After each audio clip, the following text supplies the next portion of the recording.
Hola a todos, hoy vamos a ver el dinero y los medios de pago. En esta imagen podemos ver un billete de 20 euros, podemos ver una tarjeta de crédito, así como un cheque y una transferencia bancaria. Una imagen de una transferencia bancaria. A su vez, existen otras formas de pago, otras formas de monetización. Está el pago online, está el uso de tarjetas monedero como tarjetas del autobús. También existen otro tipo de monedas virtuales, por ejemplo el Bitcoin. También es una moneda que se puso de moda hace años, consiguió bastante valor, pero ha venido a menos en los últimos tiempos. Para empezar, decir que el dinero es un medio de pago con el que se pueden comprar bienes, servicios, contratar servicios y otros activos.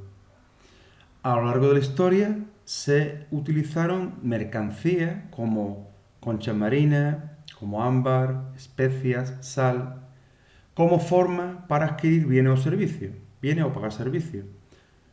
Recordamos la sal, el nombre de salario viene de la utilización de la sal como forma de pago en la antigüedad. ¿Qué características tiene el dinero?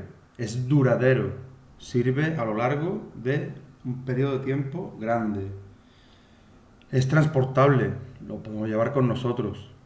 Es divisible, hay diferentes tipos de monedas y de billetes. Es homogéneo y por último es escaso. El dinero es un recurso que no está de igual manera en todas las personas. Y el dinero cambia de manos según una coyuntura económica. Bueno, recordar que a lo largo de la historia también se ha dado el trueque. El trueque es el intercambio de un producto por otro producto.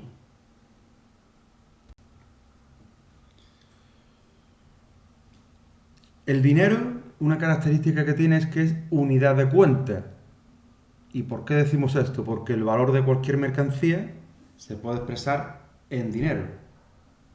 Una botella de agua vale 20 céntimos, 50 céntimos. Un bote de leche vale 80 céntimos, vale 1 euro. Podemos utilizar el dinero como unidad de cuenta. También el dinero es depósito de valor, es capacidad de compra para hoy y para en el futuro.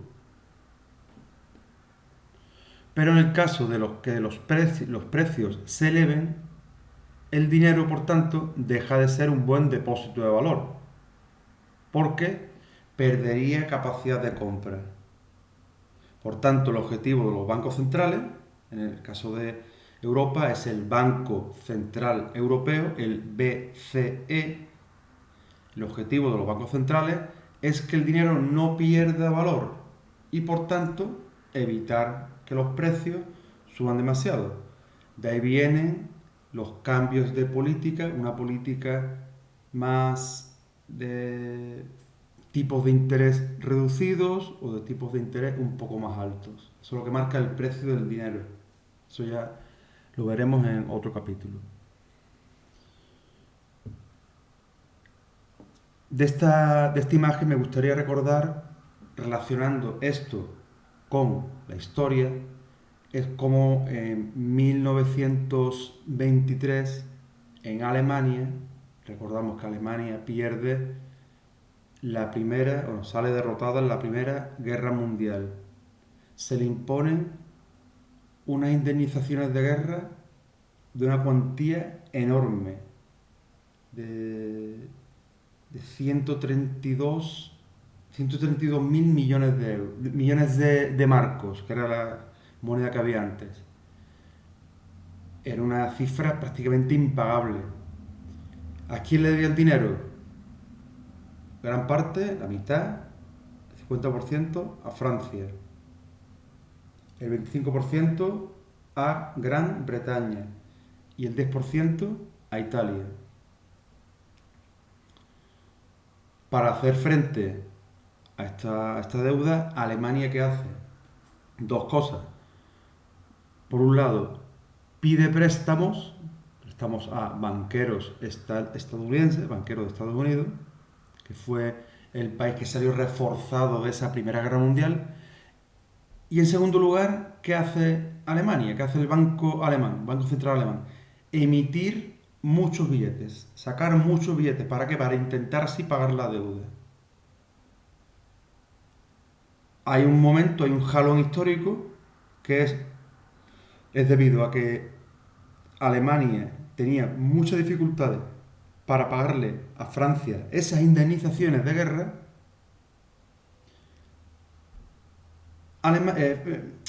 Francia lo que hace es toma, invade, ocupa la zona minera del Ruhr, una zona minera que está en Alemania, pero en la zona fronteriza con Francia. Ocupan esa zona, una zona de gran valor para Alemania, y la economía alemana se cae. La moneda alemana pierde totalmente el valor. Y ahí se produce una situación que hemos visto aquí en este ejemplo. En ese caso, en la Alemania de 1923, el dinero no sirve como depósito de valor, ¿vale? Siempre hay que relacionar la economía y la historia.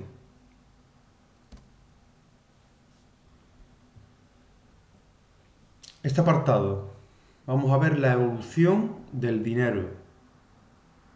El dinero pasado por diferentes fases. Primero tenemos la aparición de las monedas. Esta aparición se produce hace 3000 años. Y Roma, el Imperio Romano, generaliza más el uso de la moneda.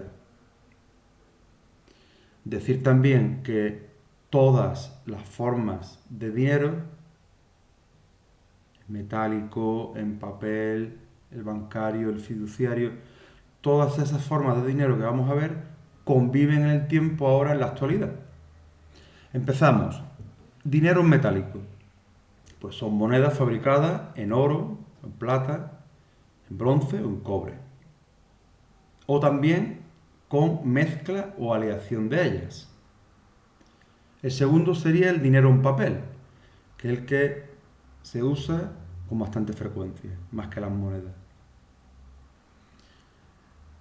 ¿Cómo surge el dinero en papel? Surge este tipo de dinero como un certificado de depósito o como un pagaré. Un documento que dice que tú tienes ese valor, tú tienes ese dinero en propiedad. ¿Cómo funcionaba esto? Pues es muy fácil. Ciertas personas, los orfebres, las personas que se dedican a la bisutería, joyería, eran depositarios de monedas. Estos orfebres entregaban un pagaré a la persona que llevaba las monedas. Por tanto, al recibir esta persona un papel que certificaba que tenía ese dinero depositado en el orfebre, en la orfebrería, ese pagaré con el tiempo se convertirá en dinero. Vamos a relacionar dinero bancario con el apartado anterior, el dinero de papel, porque están relacionados. El dinero bancario aparece por la acumulación de oro y plata en las cajas de los orfebres y de los cambistas.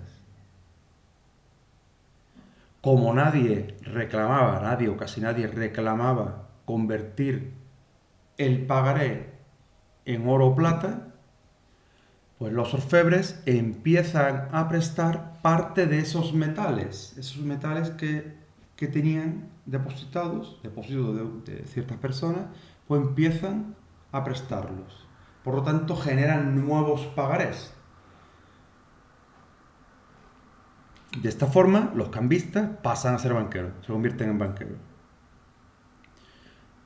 Así, mientras más se presta, mientras más presta un banco, más intereses cobra y por tanto más beneficio consigue. Esto sería un futuro problema. Otro tipo sería el dinero fiduciario, que surge cuando los estados decidieron centralizar la emisión de billetes para reducir la frecuencia de las quiebras bancarias. Era algo que se daba con mucha frecuencia, cuando un banco era insolvente, cuando la gente que tenía depósitos en el banco llegaba a ese banquero, a ese prestamista, a que le devolviesen su dinero y resulta que lo tenía prestado. Entonces el banco quiebra. Para evitar eso, surgen a lo largo del siglo XVIII y XIX los bancos centrales, bancos estatales. En España el primer banco fue el Banco de San Fernando. De esta forma, los bancos centrales dejaron de entregar oro a cambio de los billetes que emitían.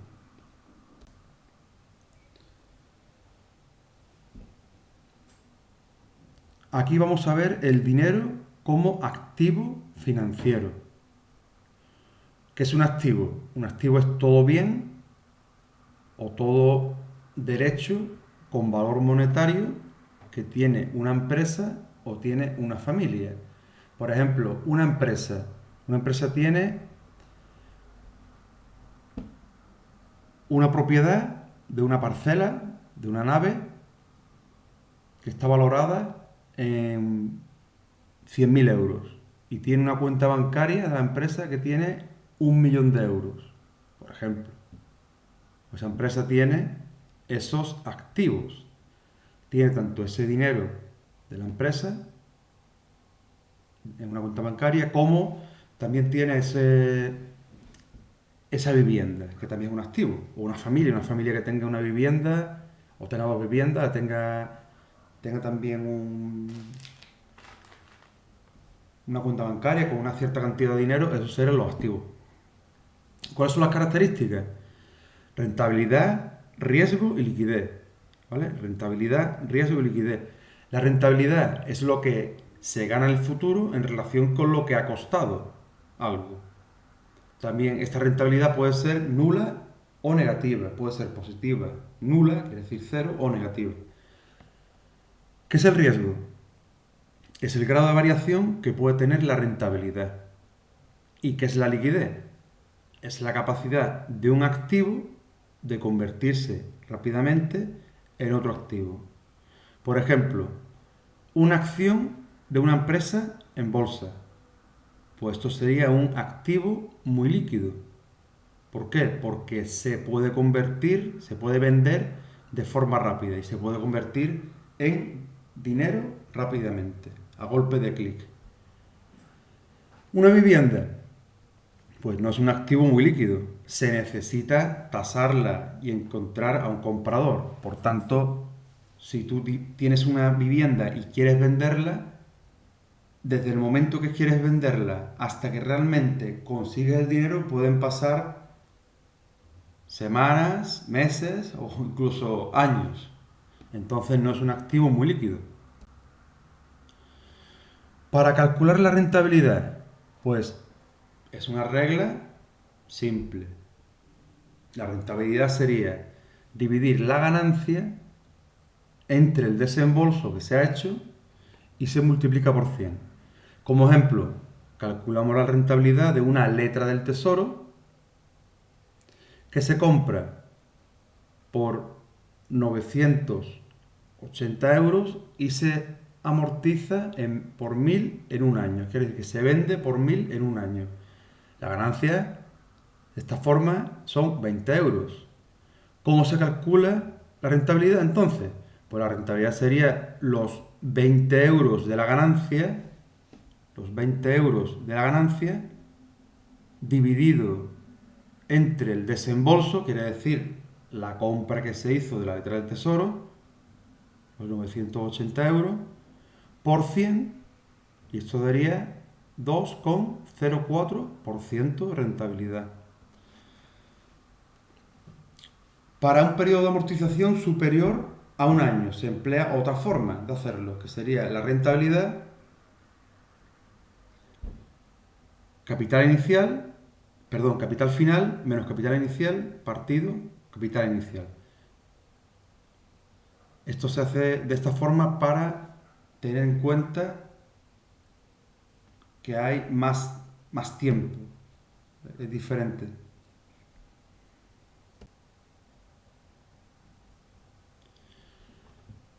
Bueno, vamos a llegar al punto de los intermediarios financieros. ¿Qué son? Son entidades que canalizan el dinero de las familias hacia las empresas u otras familias que necesitan financiación. ¿Quiénes son? Los bancos, las cajas de ahorro o las cooperativas de crédito. Hoy en día en España hubo una fusión de cajas de ahorro en bancos. ¿Para qué? Para evitar la caída y evitar la quiebra de estas cajas de ahorro que tenían menos solvencia. Entonces se unieron. ¿Qué hacen los bancos entonces? Captan el dinero de la gente, del público, en forma de depósitos. Tú tienes un cierto dinero, unos ahorros, y quieres sacar algo de rentabilidad, vas al banco y creas un depósito. Y te dan una rentabilidad, que hoy en día están dando rentabilidad de los bancos muy bajas. Dan una rentabilidad. 1%, 0,5%, lo que estipule el banco. De esta forma, los bancos crean nuevos depósitos con los préstamos que otorgan. Es una cadena. Por tanto, las entidades, los bancos, estas entidades realizan 3 tipos de operaciones con el dinero de las familias. Son 3 tipos. Operaciones de pasivo, operaciones de activo y servicio bancario. ¿Cuáles son las operaciones de pasivo? Pues son las cuentas corrientes. Por ejemplo, una cuenta corriente es cualquier cuenta que tenga uno en el banco. Una cuenta de ahorro, pues sería una cuenta que puede obtener un rendimiento a un corto, medio o largo plazo. Depende de lo que estipule el banco. De esa forma, la persona el cliente del banco puede obtener un rendimiento, un mínimo rendimiento a su dinero. Y por otro lado tendríamos las cuentas de plazo fijo. Esto es una cantidad que se mete a un plazo fijo durante un periodo más largo, que puede ser de un año o más, y la persona el cliente obtendría algún tipo de rendimiento económico. ¿Cuáles son las operaciones de activos? Pues serían los créditos, los préstamos o las inversiones que realiza el banco. Y por otro lado, tenemos los servicios bancarios, serían las comisiones. Un banco, por los servicios que da, cobra ciertas comisiones. Estas comisiones, algunos bancos las pueden reducir, por ejemplo, por tener una hipoteca controlada. Si tú tienes una hipoteca, tu casa, estás pagando con un banco, pues las comisiones o son muy reducidas o puede que te las anulen. Eso siempre son ya negociaciones entre el cliente y la banca, dependiendo de la cantidad de productos que tenga contratado ese cliente, evidentemente. Si ese cliente no tiene productos contratados, no tiene ni hipoteca, ni seguro de ahorro, ni seguro de vida, pues el banco no le va a quitar las comisiones. Vamos a ver cómo se produce la supervisión de todo el sistema bancario. ¿De qué forma es? Empezar diciendo que la cantidad total del dinero de la economía depende de la actividad crediticia, depende del dinero que se vaya creando, el dinero que creen los bancos. Pensad que el dinero tiene un componente, un gran componente ficticio. ¿Qué ocurre si el banco concede créditos y no los recupere, pues está en riesgo de no poder devolver el dinero a los depositantes, a los ahorradores. Y de esa forma se produce la quiebra bancaria. De esa forma, los bancos, la forma de proceder de los bancos solo conservan una pequeña parte del dinero de los ahorradores. Lo demás lo presta.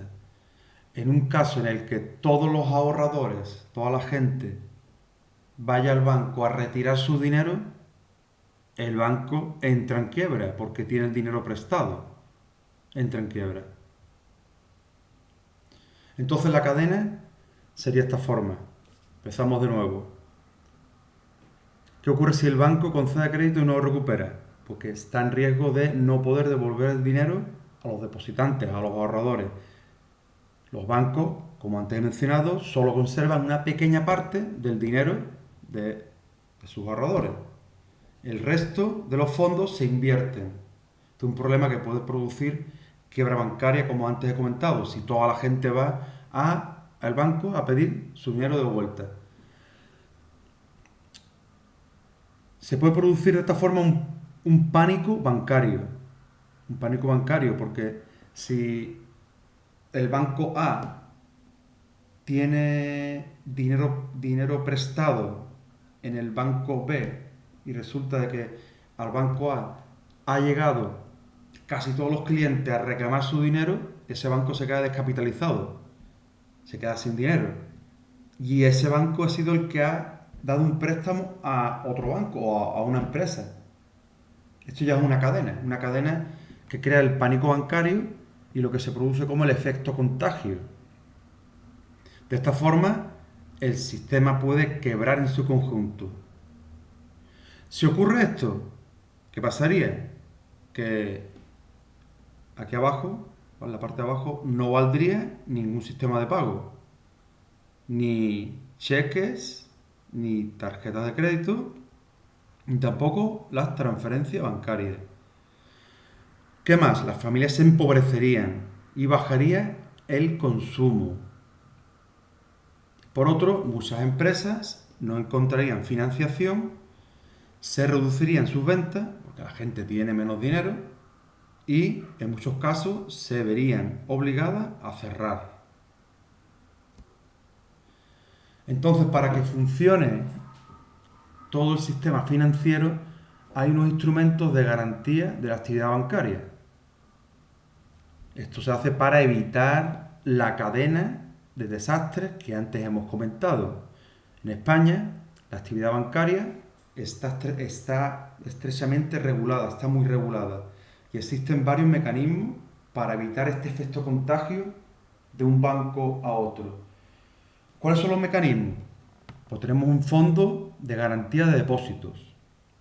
Este fondo de garantía de depósitos garantiza que los depósitos, los ahorros que tienen las personas de hasta 100.000 euros, ¿vale? 90.000, 80.000, 98.000, 99.000, todas esas cuantías de depósitos o de ahorros que tenga una persona en un banco, en el caso de que su banco quiebre, el fondo de garantía te da el dinero. Pero, ¿qué ocurre? ¿Qué ocurre si lo que quiebra no es el banco, sino que quiebra el Estado? Ahí está el problema. Los ahorros que tiene uno se perderían. Entonces la bancarrota, cuando llega la bancarrota a un país, se llega a la ruina total. De momento, tenemos este fondo de garantía que sirve para obtener de vuelta ese dinero que tiene uno ahorrado en un banco, que son cantidades hasta de 100.000 euros. Otro instrumento, ¿cuál sería? El Banco Central, que es el garantista, quien garantiza en última instancia, ¿vale? Que es el que está detrás con más ahínco para que funcione el sistema de actividad bancaria. En Europa tenemos el Banco Central Europeo, que es la entidad que concede los préstamos a los bancos. Hoy en día, con la situación que vive Europa, el mundo, bueno, en concreto España. España necesita inversión, España necesita préstamos para poder pagar todas las cosas, todos los proyectos que está el gobierno intentando sacar adelante. Eso tiene que venir de algún dinero. Si el Estado no tiene dinero suficiente para pagar eso, hay que pedir préstamos. Hay que emitir deuda. Esa deuda la compra alguien. Y con el tiempo se tiene que devolver. ¿Qué ocurre si España emite esa deuda? Venga, yo necesito dinero. Emitimos deuda. Pero ¿a qué interés? ¿A qué interés para que compre la deuda? Muy bajo. Si es un interés muy bajo, a la gente no le supone beneficio. Si es un interés más alto, ¿qué ocurriría? Que a esa persona que ha comprado deuda española, con el tiempo, habrá que darle mucho dinero en intereses. Ahí está el beneficio de comprar deuda de un país, que a largo plazo esa persona obtendría un gran rédito, obtendría bastante dinero. Hoy en día el Banco Central Europeo parece que va a tener que prestar dinero a los diferentes países, a los diferentes bancos de Europa. A ver qué ocurre. Estaremos a la expectativa. El tercero, hay unos requisitos de honorabilidad y de formación. Por tanto, todos los responsables de los puestos importantes, de los puestos clave en los bancos, deben tener una formación y una experiencia adecuada y acreditada. Tiene que haber un nivel mínimo de recursos propios. Los bancos están obligados a tener un mínimo de capital que me parece recordar que está en el 7%, y además de contar con una cantidad, un dinero que se llama cantidad de provisiones para posibles pérdidas. Es como una especie de pequeños ahorros que se tienen ahí para cuando vengan malas. ¿Qué más? Hay unas medidas disciplinarias y sancionadoras. Estas medidas disciplinarias se aplican tanto a entidades como a banqueros, a bancos o a los directores de los bancos, a las directoras de los bancos, que hagan algo que no sea positivo para la actividad bancaria, pues se les sanciona. Y por último tenemos el sistema de vigilancia bancaria, en el que las entidades deben rendir información, deben emitir algún tipo de informe al Banco de España. Esta información debe ser periódica, debe ser regular, todos los años. Y además se realizan inspecciones regulares a los bancos, a las entidades. Inspecciones para comprobar que el desarrollo de la actividad bancaria es el adecuado. Ya para terminar, otros medios de pago. Esto lo vimos al principio. Tenemos cheques, tenemos tarjetas, tanto de crédito como de débito. La diferencia es la de crédito, que te permite gastar incluso cuando no tienes ningún ingreso en la cuenta. Perdón, si no tienes ningún dinero en la cuenta bancaria, pues la de crédito te permite, depende de lo que te has contratado, crédito hasta 500 euros. Bueno, pues si no tienes nada, el banco te presta hasta 500, después tienes que devolverse con un tipo de interés. La de débito es una tarjeta parecida a la de crédito, pero que no tiene esa opción de prestarte el banco ese dinero como de uso diario, ¿no? Otra forma de tarjeta, que antes lo mencioné al principio, que era la tarjeta monedero. En este caso, hay un ejemplo de una tarjeta del autobús. Y por último, tenemos la transferencia bancaria. Esta transferencia bancaria se hace para pagar cualquier tipo de servicio. ¿Y qué número se da? Pues se da un número, que es el número de la cuenta, que se llama el IBAN, que tiene un código de diferentes elementos, que indica el país, que indica la sucursal, perdón, el país, el banco, la sucursal y por último el número de cuenta del cliente. Bueno, con esto terminamos. Espero que haya quedado un poco más claro estos aspectos del dinero y seguimos aprendiendo, ¿vale?